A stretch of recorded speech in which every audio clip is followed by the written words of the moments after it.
Mbote na balandi nyonso tu ya émission kombola bopeto.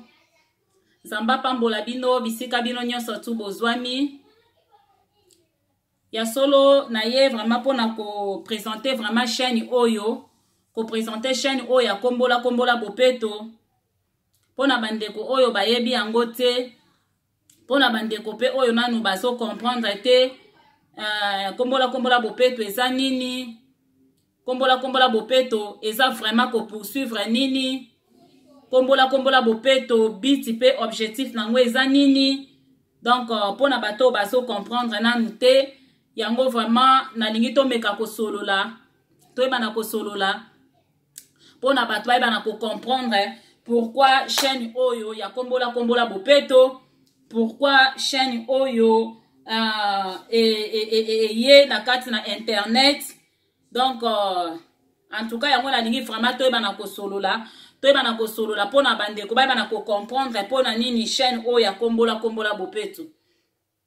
Ya liboso na koloba boye ke chaîne oyo ya kombola bopeto eye vraiment na kati na internet eye vraiment pona ko distraire batu te eye te pona ko lekisela batu temps eye pona ko contribuer na ténèbres te eye te pona ko embrouiller peuple congolais mais chaîne oyo et quand même pour apporter un plus na kat na communauté congolaise.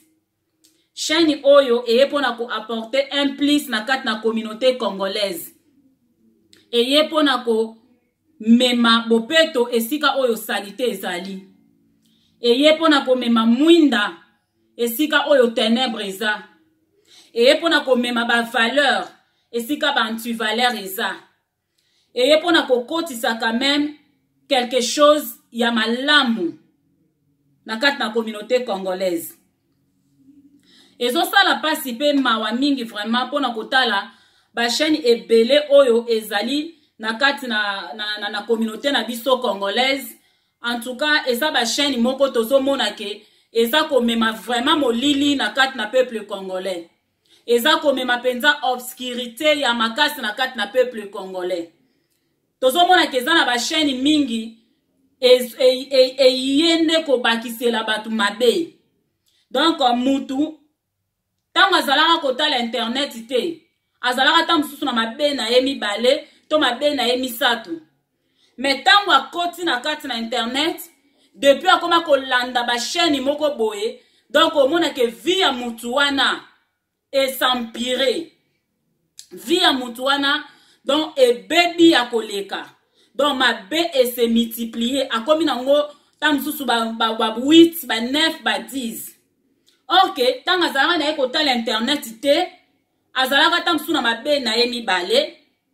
Oyo ke abana ko bunda nango pona atika. Mais to moni ke na kati na internet et na ezana ba agent o eza baza ba agent ya ténèbres. Baza ba agent ya monde à ténèbres. Oyo satan ye boko a poser bango na kati na internet.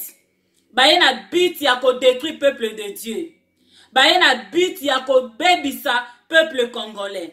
Baye na but ya ko ruiner peuple congolais. Baye na but ya ko bebisa vie ya peuple congolais. Parce que internet eza place moko oyoke bakokai ko salela biso musala ya malamu. Bakokai pe ko zala bango moko basala pe modèle. Parce que mutu oyo azola kisanzela il faut y moko pe azala modèle. Il faut y moko azala exemplaire. Mais tozo mona ke bato ebele o bazo leka na kati na ba internet. Baza modèle a malamu te. Baza modèle te. Baza ba exemplaire te. Ba komisi internet lokola lié moko ya kosala ya kosala impudicité. Na sens nini? Soko tali kaka na habillement na bango. Lolengo baza ko lata pona ko bima na kati na internet baza ko s'exposer donc baza ko mitika a moitié ni nyonso wana na bit na bango ezake ya ko bebisa mutu ya mutu aza ko landa bango ya ko bebisa mutu ya mutu azali ko suivre ba émission na bango ya ko bebisa eta ya mutu oyo azali ko landa bango donc baye na kati internet baye non pona komemela biso ba valeur biso toyebi ke femme africaine femme congolaise aza femme oyo a se respectaka aza femme oyo a se respectaka na kolata na ye na lolenge na ye femme africaine aza femme moko te oyo a se exposaka soko tali bakoko na biso lolengo bazalaka kolata ezalaka toujours maputa mibale ezalaki toujours komona mama kolata libaya na ye na maputa mibale donc bamama bazalaka ko se respecter bamama bazalaki vraiment komipesa kilo bamama bazalaki penza komipesa valeur et ezalaki vraiment mwasa libala ezalaki pasi okuta na mwasa libala alati bateni moko ya mabe ezalaki toujours bazalaki kozala bien habillé donc eloko wana eza valeur na biso ezali valeur na biso oyo tokoki jamais koperdre yango eza valeur na biso oyo tokoki jamais kobosana yango mais tomoni ke na nzela na internet eza na bato oyo satan atie bango mpona bayeba na kobebisa mitu ya bato baza kolata na façon moko oyo ezali propre te bazolata na façon moko oyo ezali ya malamu te baza kose expose komitika bazobosana ke bemission wana eza na bana mibali mpe oyo bazali kolanda bango eza na batata oyo bazali kolanda bango eza na mibali ya bato mpe oyo bazali kolanda bango me nyonso wana telema biti na bango eza kaki ifo bakotisa séduction ya makasi na kati na internet biti na bango telema eza ke ifo bakotisa séduction ya makasi na kati na internet tozomona na kati na internet bato bazolela nyonso tu likambo ya infidélité tomona na kati na internet bato bazolela mibali baza kimia te mibali baza calme te mibali boye me bazobosana ke bango moko basi nde bazosala source ya baproblème ebele bazobosana ke bango moko basi nde bazosala source ya baproblème ebele na nzela na baelateli na bango bazali kolata mabe ya makasi ezala bandeko baza kosala batéâtre surtout bango bazali vraiment ko contribuer penza makasi na ekobo na kati na génération na biso ya lelo bazo contribuer makasi na kati na impudicité na kati na ta na biso ya lelo okomona na tango baza kosala ba théâtre na bango mutu alati kamoka kiloti moko ya mukuse na mipende ya minene ana nyonso tu atiki yango libanda azobosana ke na kati ya théâtre ane eza na bato bazolande oyo baza ba homme marié eza na batata ya mikolo bazolanda ye siko ntango yo oza kosexpose ndenge wana deva tata ndenge wana eloko nini oyo ozopoursuivre na nsima biti mpe objectif na yo eza nini eloko nini oyo ozopoursuivre na nsima antuka ezosala kitoko te ezosala kitoko te bandeko bosalaka batéâtre bomeka nanu korevoir mpe elateli na bino bandeko ya basi oyo bosalaka batéâtre bomeka nanu kotala oyo ezali vraiment teni oyo bozobimaka nango na kati na scène bokoki koensegne biso kopesa biso leson na histoire na bino oyo bozosala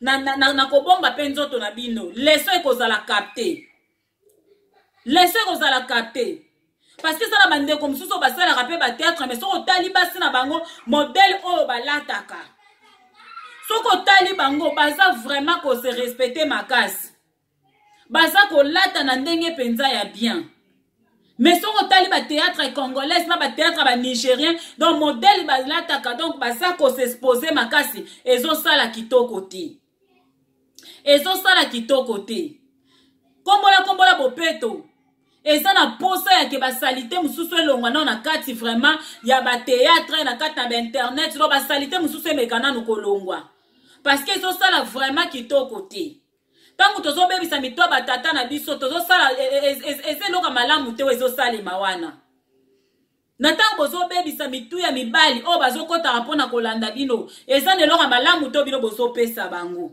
or ke boza censé ya kopesa bango eloko ya malamu la raison pour laquelle bozomona na batéâtre nga bato bazozwa na bango mpe baleson lisusu te bato bazozwa na bango baleson lisusu te na batéâtre yango bino bozotourne au contraire comme ine kopousse mibali ebele na kati na ekobo surtout mibali oyo bavandaka na poto ekobaka dosoka moni mwana mwasi mona na kati ya théâtre modele azalaki kosexpose aletanga akokita kini kuna aluki akutana na ye abima na ye siko eske wana bosungi bandeko baza kolanda bino bopesi bango toli to bobebisi bango ezosala kitoko te bandeko na biso. Ezosala kitoko te. Ezosala kitoko te bomeka nanu ko revoir elateli na bino. Tomeka nanu ko zongela culture na biso. Culture na biso tokoki kobwaka makambo nyonso te. Atako bazola na kati na culture bondoki. Mais ezala makambo susu oyo tokoki jamais kobwaka. Ezala makambo susu ezala kindoki te na kati. Neti kolata malamu, ça fait partie ya ba valeur ya femme africaine. Ko couvrir nzoto na ye, ça fait partie ya valeur ya femme africaine. Tomeka ko zongela ba valeur na biso. Tomeka ko zongela ba valeur na biso bandeko na ngai. Tomeka ko zongela ba valeur na biso oyo ke mwana mwasi fo yeba ko finika nzoto na ye malamu. Mwana mwasi fo yeba ko lata malamu. Mwana mwasi fo ayeba quand même tanga zo bima devant batu, ayeba ko bonga nzoto na ye malamu. Bolimbisi bandeko na ngai. En tout cas Nzambe asunga bino penza bisika bozali. Boyeba na kobongisa o ezali elateli na bino. Boyeba na kobongisa o ezali elateli na bino. Boyeba na kobongisa o ezali elateli na bino parce que ezali kobebisa, eza kobebisa ba vie ya bandeko ebele. Ezomema bandeko ebele na kati na séduction. Ezomema bandeko ebele na kati na vie ya salité. Or que Nzambe azoboya vie ya salité. Vie ya salité wana ezomemela biso eloko moko ta malamu na kati ya communauté na biso. Ezomemela biso avantage moko ta malamu na kati ya communauté na biso. Au contraire eza ko détruire. Parce que tangu yo séduit tata moko azalaki kolanda yo. Tata nazaki na mwasi na ye na bana na ye. Tangu yo séduire ye. Ale trouble koti na kati ya libala wana na kati ya famille wana. Bana ba baby likolo na yo. Mwasi ta msusu akomi na ba dépression likolo na yo. Eloko nini na malamu oyo pesi na libota wana. Eloko nini na malamu oyo pesi na kati na famille wana. Eza kitoko te bandeko na nga. Eza kitoko te bandeko na ngo bosalaka ba théâtre. Bandeko na ngo bosalaka ba émission. Oyo kosalela ba émission omitike a moitié ni. Ezo sala kitoko te. Ezo sala kitoko te bomeka ko arrêter na ba anti-valeur oyo. Bomeka ko longola nanu ba anti-valeur oyo. Bomeka na ko longola makambo parce que eza malamu te ezo bebisa communauté na biso. O eza tanga kombola bopeto. Eza moment o esengeli to kombola ba anti-valeur wana. Yango ne bandeli na bandai koloba la bino ke kombola bopeto eye pona ko menacer. Eye pona ko menacer ba anti-valeur nyonso. Eye vraiment pona ko chasser o eza salité la kati ya communauté na biso. Eye pona ko bengana o nyonso zali mbindo na kati na communauté na biso.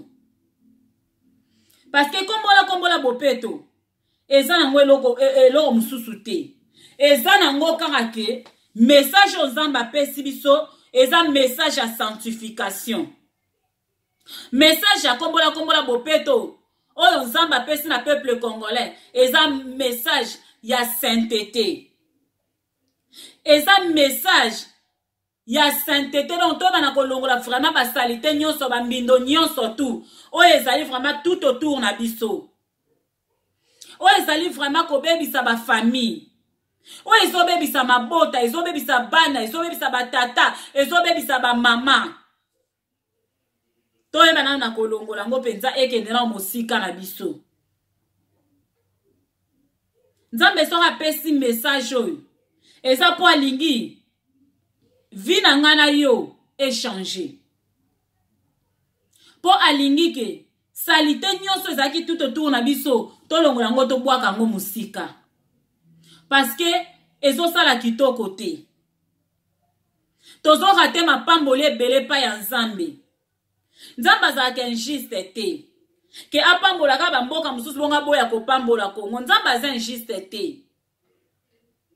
Nzambe aza juste. Seulement salité oyo eza na kati ya mboka na biso. Oyo eza na kati na peuple congolais. Nde eza ko empêcher que bénédiction na Nzambe et atteindre peuple congolais.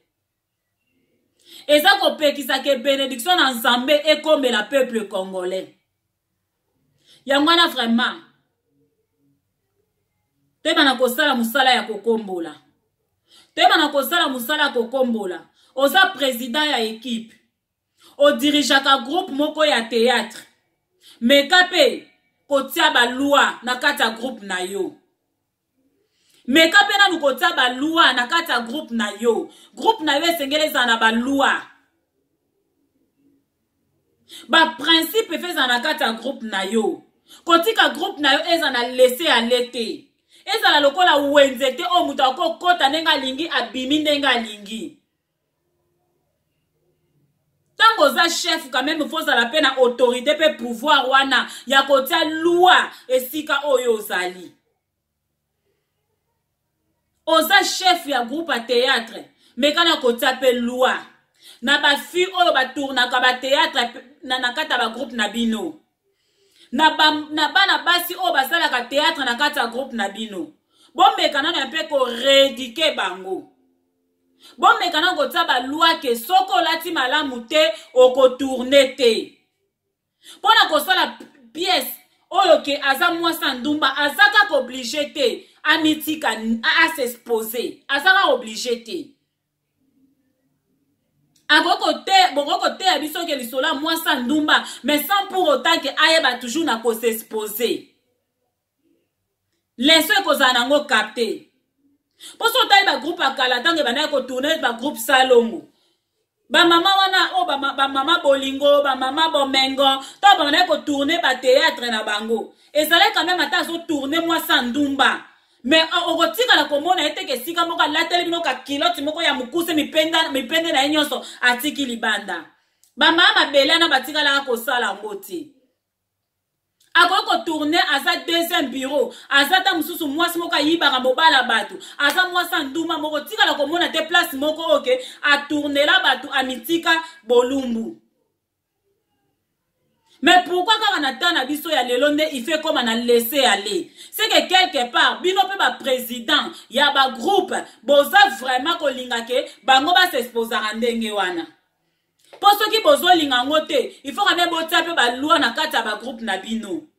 Quand même groupe na bino ça quand même pe na moi honneur wana yake mama papa bana ba ko vana pe bazolanda bino.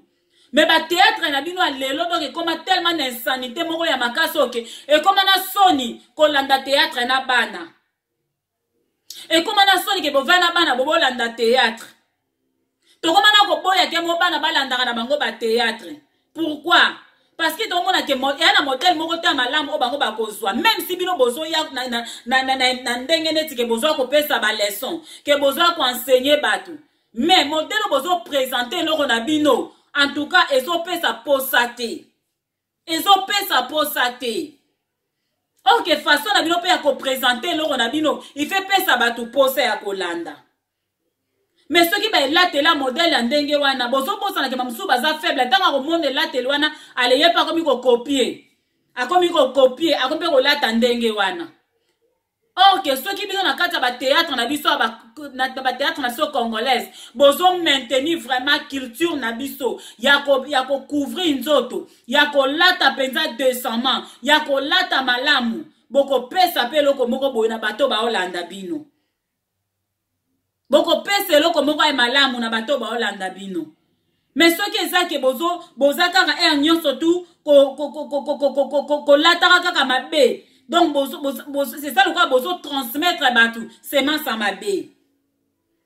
Ba chef à groupe peut-être ça qui moi distrait, moi ignorant, en tout cas ngonga penza yango mekala ko revoir. Meka ko revoir groupe na yo. Mekala ko tala groupe na yo.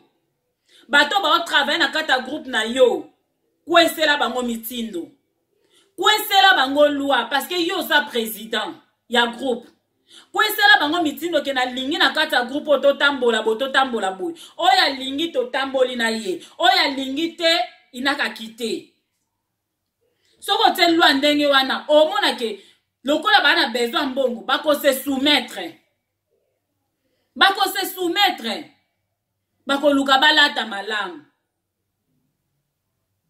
Mais na kati na ba émission de eza moi passe parce que ba émission comme muta ko la mukane mo ka me banine ko sala makamu na ye muta ko kwesela ye azate mais seulement soko ko landa collègue tanke muninga no place sa musala lokola yo nanza na conseil oyo pe tozopesa oyo soki mpo olanda yango ekozala mpenza malamu mingi.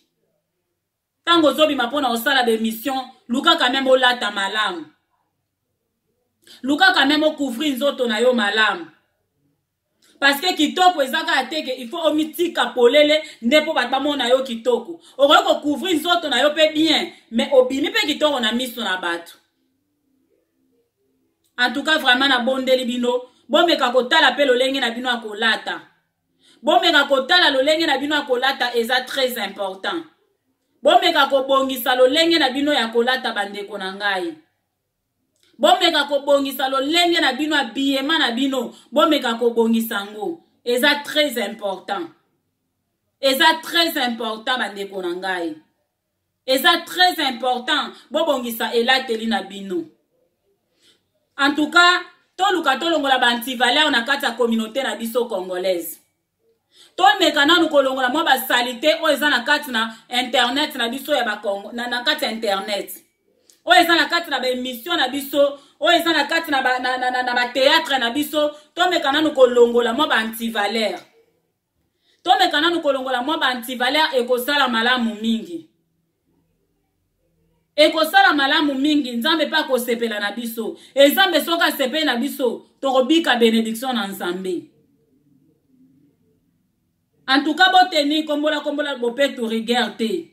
Kombola bopeto eka kosala musala nango. Kombola bopeto eye nango kaka na kombo.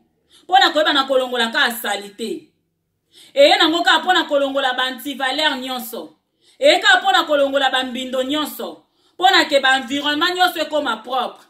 Pona ke ba milieu o ezali ya internet ekoma propre. Oyo ezali ke kosala ba émission tosala na lingala oyo ezo permettre ba peuple congolais balanda ezalo sala ke émission na français. En tout cas meka ko revoir elateli na yo. Meka ko revoir elateli na yo ekozala kitoko mingi. Nzambe aza pour la sainteté, Nzambe aza pour la purification, Nzambe aza pour la sanctification. Yango to luka biloko wana. To luka biloko wana to kima salite nyonso. Tokima mbindo nyonso. Tokima lisumu nyonso. To luka vraiment ke tokoma ndenge nzamba zo luka ke biso tozalela propre. To luka tokoma propre ndenge nzamba zo luka ke biso tozala propre. Poso ki toza propre, torobika bolamu na nzambe. Makamba kitoko ekoya na vi na biso. Makamba malamu ekoya na kati ya bomoi na biso, tangu biso tokokoma propre. Yango nzamba pambola bino vraiment peuple congolais bisika bino nyoso bozali. Nzambe penda ata penza loboko na ye. Loboko na ye penza. Esala likolo na ba groupe ba théâtre nyonso oyo baza kolata mabe. Nzamba sunga bango afin que babongisa o ezali lateli na bango. Nzamba sunga bango afin que babongisa o ezali habillement na bango. Pour que tango bazolata malamba ya ko impacter bato positivement. Toza na posa te ke mabe continue na kati ya communauté na biso. Toza na posa te ke ekobo se multiplier na kati ya communauté na biso. Toza na posa te ke mabota elela tango nyonso. Parce que tozo mona mabota ezolela, ba famille ezolela. Mais kolela ngo tozo be tozolobela ka ba famille ezolela, bato bazolela. Séduction ezo continue kozala. Oh, que ceux qui ba gens wana o baza ko salela ka séduction. O bazoluka ko séduire batu. Ceux qui ba arrêter, ba mabe musu pe ko s'arrêter. Ba mabe musu pe ko s'arrêter. Ba makamsusu ya mabe pe ko sila. Yango to luka. Kolongola vraiment bantivaleur na kati na biso. Kombola bopeto ya chaîne na bino. Kombola bopeto za chaîne na biso. En tout cas, Zamba pambola ngwekende toujours liboso. E zamba pambola bino bandeko nyonso bozo landa yango. Makambo toso langa na kati ya kombola bopeto. Ezala ka loyemba kitoko na kati na matoi te. Mais ezala makambo ke non. Oya malamu totango na misala. Totango na misala. Pona ke tobota bambuma ya kitoko. Bambuma o ezali digne de la repentance. Tobota bambuma kitoko ezali bambuma ya bopeto. oyo ezali bambuma ya sainteté, oyo ezali bambuma ya sanctification. Nzambe asembola loboko na ye likolo na bandeko nyonso balandi biso wana tokutani na biso. À la prochaine, que Dieu vous bénisse.